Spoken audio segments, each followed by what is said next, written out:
Okay, so today we are going to start a new topic, that is mole concept simply. ये topic जो है this is very very important, क्योंकि अगर आपको ये topic समझ में आ गया तो आपको केमिस्ट्री बहुत ही इजी लगने लग जाएगी फ्रॉम दिस टॉपिक। ठीक है, यही टॉपिक आपको 11 12th में बहुत हेल्प करेगा। ठीक है, यहाँ से अगर ये टॉपिक अच्छा होगा आपका तो आपको ऑर्गेनिक केमिस्ट्री, ठीक है, इनऑर्गेनिक केमिस्ट्री और physical chemistry, importantly 3 branches of chemistry होती है, तो वो आपको बहुत सिंपल लगने लग जाएगी इसके बाद। ओके ठीक है, सबसे पहले मैं आपको ये बता देता हूँ कि मोल एक्चुअली होता क्या है। ठीक है, मोल जो एक टर्म है, ठीक है, तो मोल इज नथिंग बस जस्ट अ नंबर। ठीक है, मोल एक नंबर होता है सिंपली। जैसे कि आपका होता है 1 डजन। ठीक है, 1 डजन में आप कहते हो देर विल बी 12 थिंग्स। ठीक है, अगर आप 1 डजन बोलोगे तो मतलब 12 बनानास है आपके पास। 1 डजन एप्पल बोलोगे तो 12 एप्पल्स है आपके पास। तो मोल भी मतलब कि आपका एक नंबर है। जैसे कि आप पेयर बोलते हो, ठीक है, पेयर 1 पेयर मतलब क्या होता है कि सिंपली आपकी 2 ऑब्जेक्ट्स हैं। 1 पेयर मतलब कि 2 ऑब्जेक्ट्स। वैसे ही आपका मोल होता है एक नंबर है। ठीक है, अब इस नंबर क्या होता है, इसका क्या जरूरत पड़ती है, क्या होता है ये, तो सबसे पहली बात, ठीक है, इसका जो फिक्स नंबर होता है दैट इज होता है, इसकी जो वैल्यू होती है नंबर वो होती है 6.022 मल्टीप्लाई बाय 10⁻23। ठीक है, ये इतनी बड़ी वैल्यू होती है कि हम इमेजिन ही नहीं कर पाते। जैसे कि चलो हम इस नंबर को लिखते हैं कि टोटल ये नंबर कितना बड़ा होता है, हम इसको फाइंड आउट करते हैं। तो पहले हम लिखते हैं 622। ठीक है, 6022। अब इसके बाद हमको लगाना है 00 कितनी बार, 20 टाइम्स। तो 1 2 3 4 5 6 7 8 9 10 11 12 13 14 15 16 17 18 19 20। ओके, तो आपने 20 बार ये जब जीरोस लगा लिए तो ये इतनी बड़ी टर्म बन जाती है सिंपली आपकी। ये होता है बच्चों आपका मोल, जो कि नंबर हम कह रहे हैं कि mole is nothing but a number. जैसे कि 1 डजन में 12 होते हैं, 1 पेयर में 2 होते हैं। वैसे ही जब भी हम बात करेंगे 1 मोल की, ठीक है, जब भी हम बात करेंगे 1 मोल की तो हमें ये समझना पड़ेगा कि 1 mole is equal to this much quantity. मतलब ये क्वांटिटी इतनी ज्यादा होती है कि यू कांट इवन बिलीव। ठीक है, आप इमेजिन ही नहीं कर पाओगे ये कितना बड़ा नंबर है। ठीक है, अब ये आता कहाँ से है, इसका क्या फंडा है, वो चीज हम देख लेते हैं। ओके, सबसे बेसिक से हम स्टार्ट करेंगे। ठीक है, सबसे बेसिक्स पे सिंपल सिंपल। ओके, हम बिल्कुल स्टार्ट करते हैं। सबसे पहले मैं आपको ये बता देता हूँ कि हमने क्या करा है कि कार्बन जो आपका एटम है, ठीक है, कार्बन वो भी आपका 12 आइसोटोप जिसका 12 है, उसको हमने लिया है, उसको हमने माना है स्टैंडर्ड एटम। उसको हमने क्या माना है, स्टैंडर्ड एटम माना है। और हमने एक्चुअली क्या करा है, हमारी पीरियोडिक टेबल जो हमने देखी थी उसमें हमने क्या करा था कि एक एटॉमिक नंबर दे रखा था कि हाइड्रोजन का 1 होता है, हीलियम का 2 होता है, ऑक्सीजन का सबसे पहले कार्बन का जो होता है वो 6 होता है। ठीक है, उसके बाद ऑक्सीजन जो है उसका 8 होता है। ठीक है, तो बहुत सारे जो चीजें हैं उसको हमने नंबरिंग दे रखी है सिंपली। जैसे कि सोडियम होता है तो सोडियम का होता है 11। ठीक है, तो हर एक एटम को हमने नंबरिंग दे रखी है। अब ये जो होता है ये एटॉमिक नंबर होता है, और इसके बाद हम यहाँ पर निकालते हैं इनका कुछ मास होता है सिंपली। जैसे कि कार्बन का जो मास होता है, एटॉमिक मास जो हम कहते हैं वो होता है 12 के अप्रॉक्स। ऑक्सीजन का जो एटॉमिक मास होता है वो होता है 16 के अप्रॉक्स। सोडियम का जो एटॉमिक मास होता है वो 23 के अप्रॉक्स होता है। हाइड्रोजन का जो है बच्चों उसका अप्रॉक्स होता है 1 के अप्रॉक्स ही होता है, 1.0089 समथिंग। ठीक है, हीलियम का 2 ही होता है। तो ये जो एटॉमिक मास आपको जो पीरियोडिक टेबल में दिए हुए होते हैं, ये कहाँ से आते हैं, कैसे आए, कैसे पता चला किसका 1 है, किसका 2 है, किसका 3 है, तो ये सब हम आज जानने की कोशिश करेंगे। ठीक है, कि ये आए एक्चुअली कहाँ से, एटॉमिक मास फाइंड ही कैसे करा। ठीक है, तो सबसे पहली चीज आपको यही याद रख करनी पड़ेगी कि कार्बन के एक्चुअली 3 आइसोटॉप्स होते हैं। ठीक है, कार्बन 12, कार्बन 13 और कार्बन 14। अब सबसे पहली बात कि आइसो मर्स क्या, सॉरी, आइसोटॉप्स क्या होते हैं और आइसोबार्स क्या होता है। तो आइसोटॉप्स वो होते हैं जिनका एटॉमिक नंबर सेम रहता है, जिनका atomic number are same but different mass number. तो इनका mass number different, mass number और atomic mass is different, simply atomic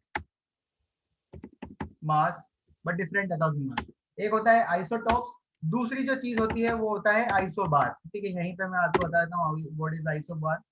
तो आइसोबार जो आपका होता है उसमें होता है same atomic mass but different atomic number. ठीक है, तो ये जो कार्बन है, ठीक है, कार्बन जो फाइंड आउट हमने करा, ठीक है, तो हमें पता पड़ा कि कार्बन के 3 आइसोटॉप होते हैं, कि कार्बन 12 होता है, फिर कार्बन 13 होता है, और एक और आइसोटॉप जो होता है वो कार्बन 14 होता है। ठीक है, इनका एटॉमिक नंबर सेम है, कि कार्बन का जो एटॉमिक नंबर है वो है 6, लेकिन इसका जो मास होता है, ठीक है, मास नंबर जो है उसका या फिर एटॉमिक मास जो हम कहते हैं वो 12 होता है, 13 होता है या फिर 14 होता है, लेकिन एटॉमिक नंबर उसका 6 ही है। तो ये हम कहते हैं कि 3 आइसोटॉप्स ऑफ कार्बन होते हैं। अब हमने क्या रखा है कि जो C12 होता है, ठीक है, C12 जो आइसोटॉप है वो नेचर में सबसे ज्यादा अमाउंट में प्रेजेंट रहता है, तो हमने उसको मान लिया है एक स्टैंडर्ड एटम। ठीक है, एक स्टैंडर्ड एटम लिया है। यहाँ तक चीज समझ में आई? Any doubt till here?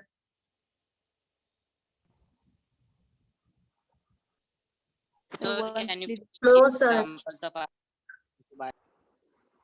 So please explain once again. Okay, ठीक है, मैंने 3 चीजें बताई है अभी तक। पहली, मोल क्या होता है? तो मोल इज अ नंबर, एक नंबर है। जैसे कि आपका एक डजन होता है 12, एक पेयर होता है 2, वैसे ही 1 मोल जो होता है आपका, वो आपको याद करना पड़ेगा 6.022 इंटू 10 टू द पावर 23 होता है। इतना बड़ा नंबर होता है, जो कि मैंने नीचे लिख रखा है, यहाँ पर 20 जीरो होंगे और यहाँ पर मतलब कि ऐसी इतनी बड़ी कुछ वैल्यू होगी। तो 1 मोल जैसे ही आपके दिमाग में आए तो आपको याद आना चाहिए कि इतनी बड़ी ये वैल्यू कुछ है। ओके, इसके बाद मैंने आपको बताया कि पीरियोडिक टेबल में जैसे आपने देखा होगा तो सब जगह चलो पीरियोडिक टेबल दिखा देता हूँ, थोड़ा और क्लियर हो जाएगा।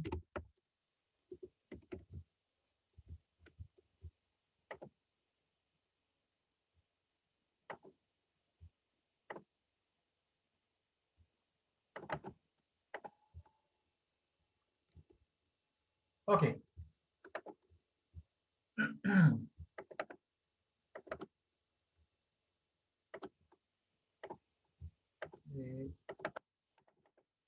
ओके, ये आपकी पीरियोडिक टेबल है, इसमें सारे एलिमेंट प्रेजेंट होते हैं एज वी नो। ओके, यहाँ पर आप देख सकते हो कि सब एलिमेंट के ऊपर यहाँ पर एटॉमिक नंबर लिखे रहते हैं 1 3 4, सोडियम के ऊपर 11, मैग्नीशियम के ऊपर 12, पोटेशियम के ऊपर 19, कैल्शियम के ऊपर 20, ठीक है, बोरोन के ऊपर 5, कार्बन के ऊपर 6, नाइट्रोजन के ऊपर 7। तो मतलब कि ये इनके ऊपर जो लिखा रहता है वो इनका होता है एटॉमिक नंबर। ठीक है, एटॉमिक नंबर। उसके नीचे यहाँ पर लिखा रहता है उसका मास, कि उसके एटम का मास कितना है। जैसे कि हाइड्रोजन का आप देख सकते हो 1, लिथियम का कितना है तो 6.9, सोडियम का कितना है तो 23.9, तो मतलब 23 अप्रोक्स। मैग्नीशियम का कितना है तो 24 है, कैल्शियम का कितना है तो 40 है, आयरन का कितना मास होता है तो 55 होता है। ठीक है, तो ये एक्चुअली हमें मास पता कैसे चला किसका कितना होता है। कार्बन का कितना है तो 12 होता है, नाइट्रोजन का कितना है 14 है, ऑक्सीजन का कितना है 16 है। ये चीजें हमको पता कैसे चली, मैं वो चीज आपको बताने जा रहा हूँ। ठीक है, तो आपको सबसे पहली चीज पता होना चाहिए कि आइसोटॉप्स क्या होता है। तो आइसोटॉप्स वो होते हैं जिनका एटॉमिक नंबर सेम होता है बट एटॉमिक मास होता है वो डिफरेंट होता है। आइसोबॉर इसके अपोजिट होते हैं, जिनका atomic number atomic mass same होता है और एटॉमिक नंबर डिफरेंट होता है। क्लियर? आगे चलें। Yes, sir. Yes, Yes, sir. Okay, ठीक है,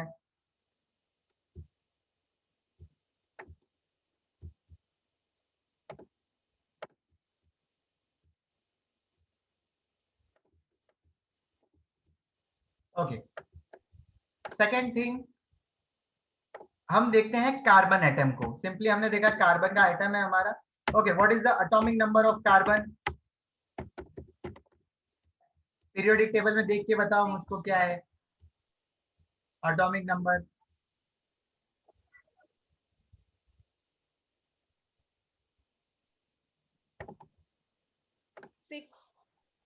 सिक्स। 6। ठीक है। Okay yes Tanvi. Sir diamond और graphite are isotopes of carbon और नॉट। नो तन्वी। ठीक है, डायमंड और ग्रेफाइट जो है बच्चों वो तो एलोट्रॉप्स हैं। ठीक है, एलोट्रॉप्स मतलब होता है कि वो नेचर में कैसे मिलते हैं। ठीक है, तो वो होते हैं एलोट्रॉप्स की कार्बन की डिफरेंट फॉर्म होती है। अब हम देखने जा रहे हैं कार्बन एटम। अभी आपने मुझे बताया कि एटॉमिक नंबर होता है that is equal to 6। Atomic number का मतलब ये होता है कि जितना एटॉमिक नंबर होता है, ठीक है, उतने होते हैं number of proton. Atomic number is equal to number of electrons. number of proton plus number of proton and equal to number of electron simply. Okay, electron. Electron and proton only, neutron नहीं होते हैं, neutron सबके अलग होते हैं। Okay अब हम चलो देख लेते हैं, स्ट्रक्चर ड्रॉ करते हैं कि ये है आपका कार्बन। ठीक है, ये कार्बन का न्यूक्लियस है। इसके अराउंड मतलब कि क्या कर रहे हैं, इलेक्ट्रॉन्स रिवॉल्व कर रहे हैं। एटॉमिक नंबर 6 है। ठीक है, atomic number is 6। It means इसके पास इलेक्ट्रॉन कितने होंगे? 6।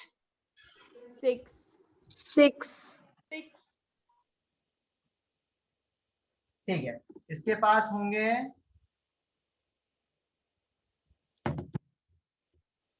6 इलेक्ट्रॉन होंगे। ठीक है, यहाँ पर एक और चीज चलो लिख लेते हैं, बाद में मतलब कि मैं आपको बता दूंगा कि कब आपको न्यूट्रॉन को इंक्लूड करना है और कब न्यूट्रॉन को इंक्लूड नहीं करना है। तो एटॉमिक का नंबर का मतलब होता है number of protons, number of electrons and number of neutrons.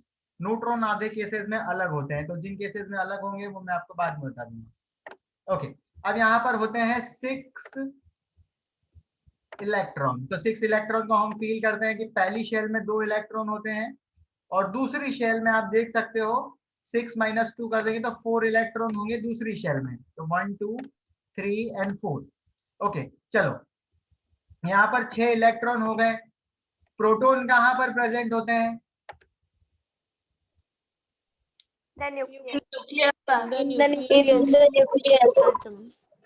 Okay, in the nucleus. Nucleus के अंदर होते हैं प्रोटॉन और न्यूट्रॉन। प्रोटॉन पे चार्ज क्या होता है? Positive charge. ओके, प्रोटॉन पे होता है पॉजिटिव चार्ज। पॉजिटिव। पे क्या होता है? न्यूट्रल। ठीक है, अब प्रोटॉन जैसे कि यहाँ पर आप देख सकते हो एटॉमिक नंबर 6 है, तो नंबर ऑफ प्रोटॉन कितने होंगे? 6। नंबर ऑफ न्यूट्रॉन कितने होंगे? 6। यहाँ पर इलेक्ट्रॉन कितने होंगे? 6। ठीक है, 6 होंगे। तो यहाँ पर आपको दिख गया 6। अब हम देखते हैं, एक चीज देखते हैं कि अगर आपको कोई बोले कि एटम का मास कितना होगा, ठीक है, कि कार्बन का एटम का मास कितना होगा, हम फाइंड करते हैं कार्बन एटम का मास। ठीक है, कार्बन एटम मास। ओके, अब कार्बन एटम में क्या क्या प्रेजेंट है? तो आपके पास प्रोटॉन है, आप और आपके पास क्या है, न्यूट्रॉन है, और आपके पास क्या है, इलेक्ट्रॉन है। ये तीन चीजें ही है एटम में, ये तीन चीजें ही होती है, दिस 3। यस। अगर हम तीनों को अगर ऐड कर देंगे सिंपली, तो हमें एक कार्बन एटम का मास मिल जाएगा कि नहीं मिलेगा?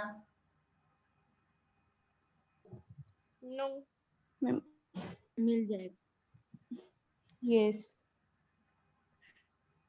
ठीक है, अब चलो इसमें मैं एक चीज बता देता हूं आपका कि प्रोटॉन का जो मास होता है, ठीक है, मास ऑफ प्रोटॉन और न्यूट्रॉन का मास इक्वल होता है, नियर अबाउट वो होता है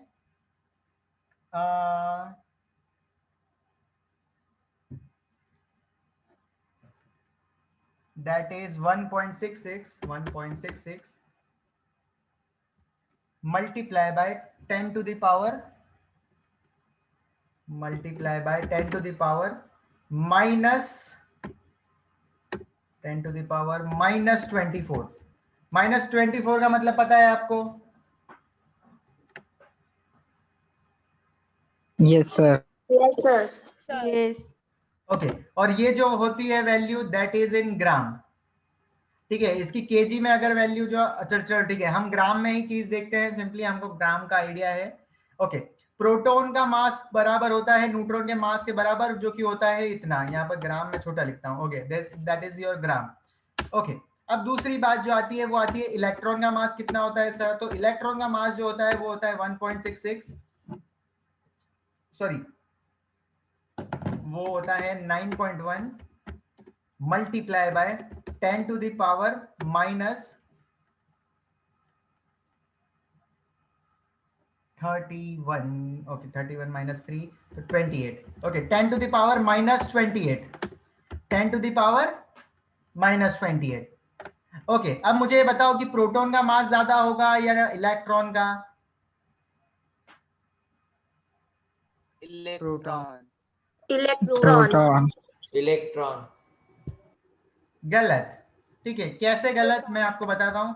ये ठीक है, जब भी हम पॉइंट की बात करते हैं, ठीक है, पॉइंट की आप बात कर रहे हो, 10 टू द पावर कुछ आ रहा है आपका, तो आपको देखना पड़ेगा बच्चों, यहां पर आगे की वैल्यू मत देखो 1.66, और ये वैल्यू मत देखो। आप देखो 10 की पावर क्या है, 10 to the power minus 24, 10 to the power minus 28।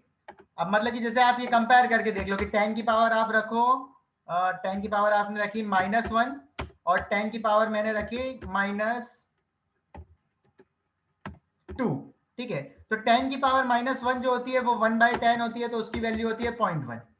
10 की पावर होती है -2, तो इसकी वैल्यू जो होती है 0.01 होती है।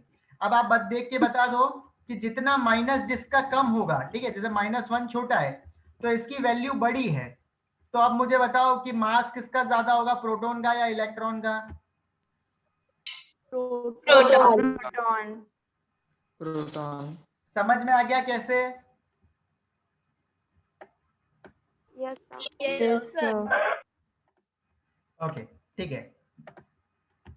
तो यहां पर इसके बाद हमको ये पता पड़ा कि प्रोटॉन का मास जो होता है that is more than electron.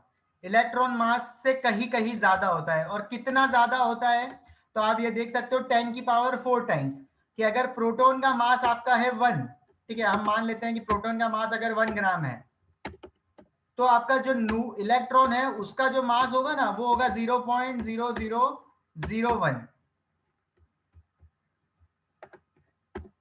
समझ पा रहे हो कितना छोटा होगा। आप डिवाइड कर लो, -28 और -24, 4 का डिफरेंस है यहाँ पर।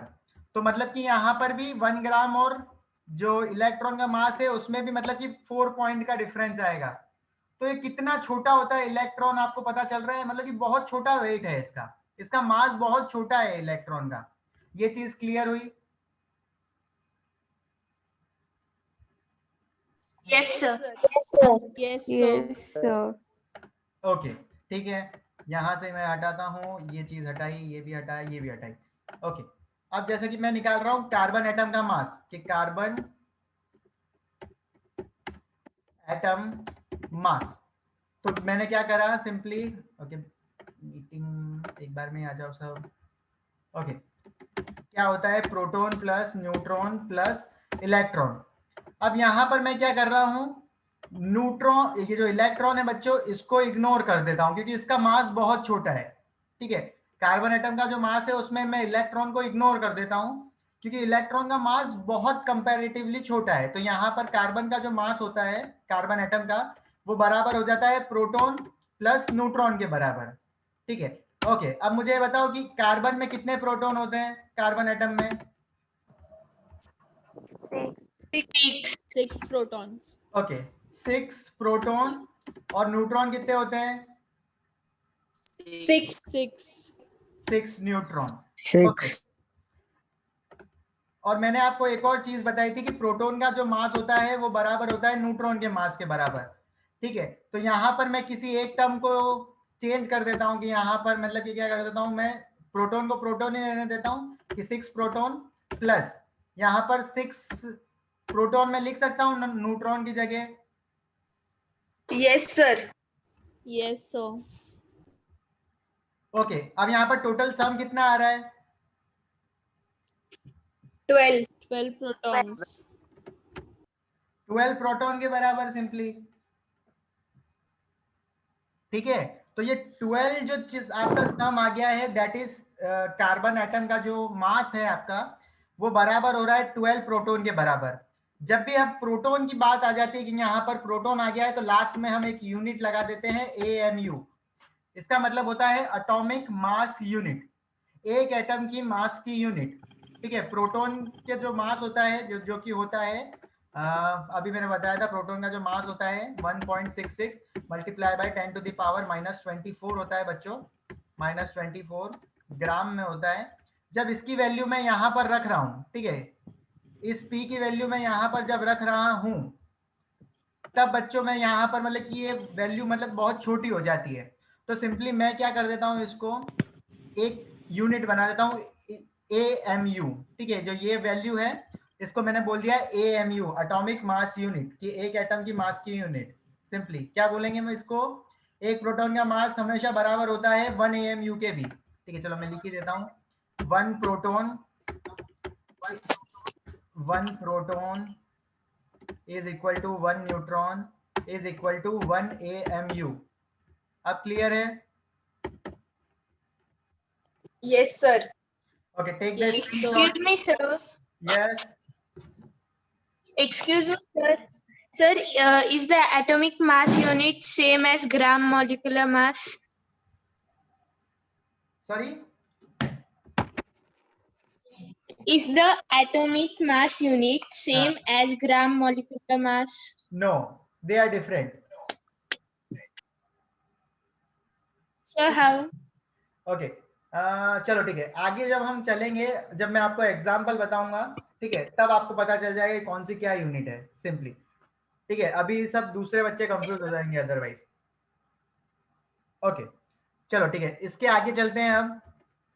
अब आप ऐसा, जैसे कि मैंने आपको प्रोसेस बताया है, उससे आप पीरियोडिक टेबल में, ठीक है, जितने भी एलिमेंट प्रेजेंट है आप उसका निकाल सकते हो एटॉमिक मास सिंपली। ठीक है, तो चलो देखो ट्राई करते हैं अपन। आपने निकाला कार्बन का, तो कार्बन का कितना आ रहा था, 12 AMU। 12 AMU. ओके, चलो ठीक है, अब मैं आपको एक क्वेश्चन देता हूं, आप फाइंड आउट करो कि नाइट्रोजन का कितना होगा। 14. 14 AMU. Yes, sir, 14 14. AMU. ठीक है, नाइट्रोजन का निकाल लेते हैं हम। मास क्या होता है कि नाइट्रोजन में होते हैं 7 प्रोटॉन प्लस 7 न्यूट्रॉन, और इलेक्ट्रॉन का जो होते हैं 7 होते हैं, लेकिन हम उसको क्या कर देते हैं, इग्नोर कर देते हैं। तो इग्नोर कर दो, तो इग्नोर कर दिया। ओके, अब 7 न्यूट्रॉन प्लस 7 प्रोटॉन, ये हो जाएगा आपका टोटल 14 AMU के बराबर। ओके, ऑक्सीजन का कितना होगा, 16. 16. 16. Okay, that will be equal to AMQ. 16 simply. Okay, 16 AMU। Okay, चलो आगे चलते हैं। एक और इम्पोर्टेंट है,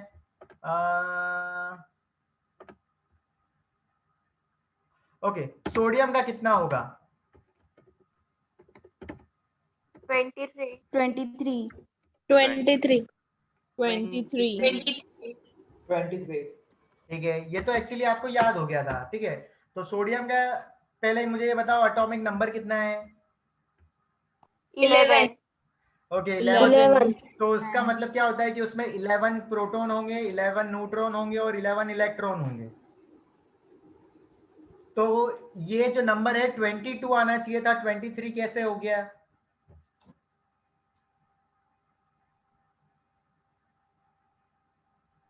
Sir, because 1 neutron is extra.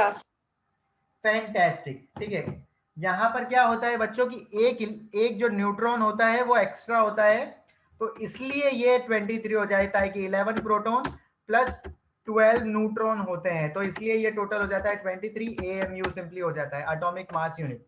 ठीक है, तो जितने भी ये नंबर हैं आपने थोड़ा से सही सही बताए हैं मुझे। ठीक है, चलो देखते हैं एक और चीज।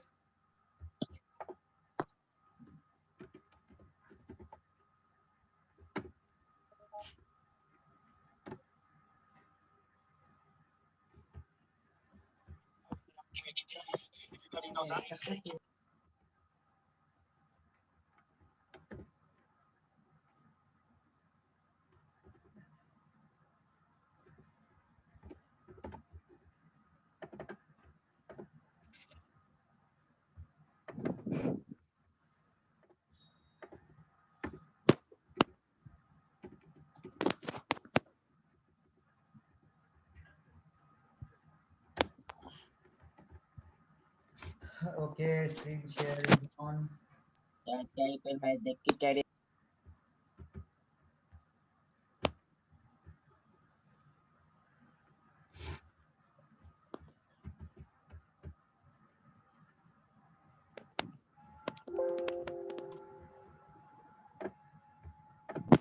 ओके ठीक है, मोल कंसेप्ट हम देख रहे थे।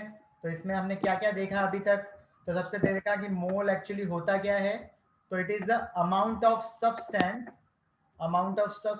विच contain same number of particles as atoms, molecules और ion that present in 12 gram of C12 atom. ठीक है, तो मतलब क्या है कि मोल को हमने एक कंपैरिजन वैल्यू बना ली है। ठीक है, मोल में कितने अमाउंट ऑफ सब्सटेंस होंगे, हमने क्या करा है कि कार्बन का जो 12 एटम है उससे कंपेयर कर लिया कि 12 ग्राम में कितने एटम आ रहे हैं, जो कि सोडियम के हो सकते हैं या हीलियम के हो सकते हैं। मतलब कि जो वेइंग बैलेंस होता है ना हमारा, उससे हम बैलेंस कर रहे हैं। ठीक है, उसके बाद नेक्स्ट चीज देखते हैं क्या है। ओके, कितना नंबर ऑफ पार्टिकल प्रेजेंट है। अगर जैसे हम कहते हैं कि कार्बन का 1 मोल है, ठीक है, 1 मोल में होता है 12 ग्राम। ठीक है, जब भी हम कार्बन के 1 मोल लेंगे तो हमेशा उसमें 12 ग्राम होगा कार्बन का, और उसमें कार्बन के कितने एटम होंगे, तो एटम देख सकते हो आप, होंगे 6.022 इंटू 10 टू द पावर 23। इस नंबर को एक्चुअली हम एक स्पेशल नंबर कहते हैं, एवोगैड्रो नंबर या फिर एवोगैड्रो कांस्टेंट, क्योंकि ये वैल्यू एवोगैड्रो साइंटिस्ट ने दी थी। ठीक है, दो चीज है। ठीक है, मोल एक्चुअली क्या क्या चीज रिप्रेजेंट करता है। तो सबसे पहले ये बताता है एक डेफिनेट वैल्यू ऑफ पार्टिकल्स। वो पार्टिकल्स क्या हैं, तो आपके एटम्स कितने हैं। तो यहाँ पर हमने कहा था अगर 1 मोल हम लेते हैं, ठीक है, अगर 1 मोल हम अभी जस्ट हमने देखा कि 1 मोल अगर हम लेते हैं, 1 मोल आपने लिया, तो 1 मोल का मतलब होता है 6.022 multiply by 10 to the power 23 और इज इक्वल टू 1 मोल में मतलब इतने होंगे एटम। ये कार्बन की बात कर रहे हो आप। ठीक है, कार्बन एटम की बात कर रहे हो कि कार्बन के 1 मोल में होंगे कार्बन के इतने सारे एटम, और उसका वेट कितना होगा, तो उसका वेट हो जाएगा बच्चों 12 ग्राम। अगर 1 मोल आप नाइट्रोजन की बात करोगे, 1 मोल नाइट्रोजन की बात कर रहे हो, तो यहाँ चलो एन लिख देता हूँ, नाइट्रोजन। ओके, नाइट्रोजन एटम की जो बात कर रहे हो आप, तो उसकी 1 मोल में कितने एटम होंगे, तो कितने हो जाएंगे, same value 6.022 into 10 to the power 23। लेकिन उसका वेट कितना होगा, उसका मास कितना होगा, तो वो बराबर होगा 14 ग्राम के। समझ पा रहे हो? Yes, sir. 1 मोल आप लेते हो, ऑक्सीजन एटम लेते हो, ठीक है, सिंगल ऑक्सीजन एटम लेते हो, उसमें भी आपके होंगे 6.022 इंटू 10 टू द पावर जो भी है 10 टू द पावर 23 लिख देता हूँ ब्रैकेट में। ठीक है, 10 टू द पावर 23, और इसका मतलब ये होता है कि इसका होगा 16 ग्राम।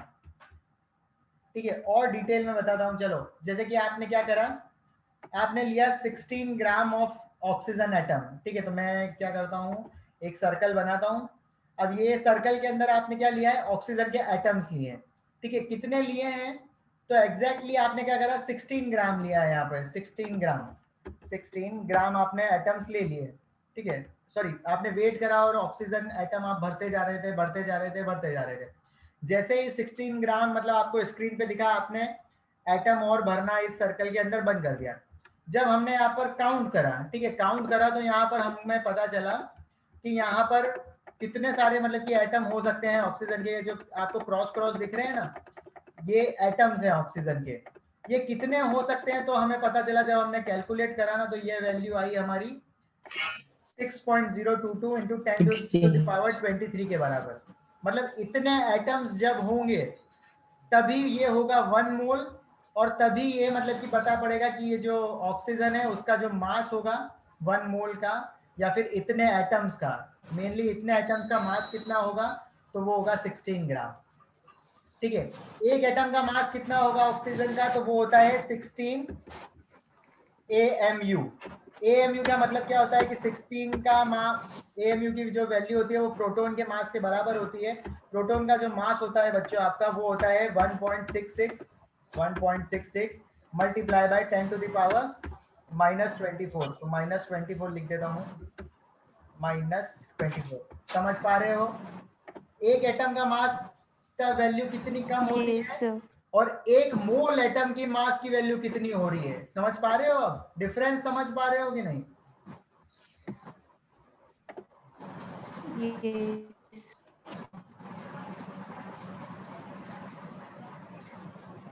ओके ठीक है, अदिति का asking, okay how to take proton and neutron. चलो ठीक है, प्रोटॉन और न्यूट्रॉन आपको कैसे पता चलेंगे, तो आपको पता चलेंगे ये पीरियोडिक टेबल में। जैसे कि हम बात करते हैं लिथियम की बात करते हैं। ठीक है, लिथियम आ गया आपका, इसका एटॉमिक नंबर कितना है बताओ मुझे अदिति।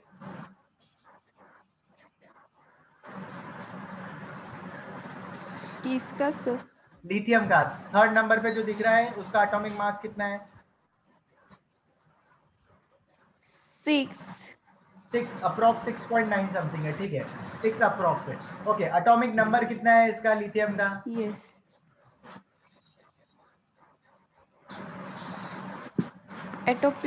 Atomic number क्या सर? हाँ, एटॉमिक नंबर जो उसके ऊपर लिखा रहता है 3 है। ओके, एटॉमिक नंबर से आपको पता चला अदिति कि इसमें कितने नंबर ऑफ प्रोटॉन है, न्यूट्रॉन है और इलेक्ट्रॉन है। तो मुझे बताओ टोटल प्रोटॉन और न्यूट्रॉन कितने होंगे इसमें?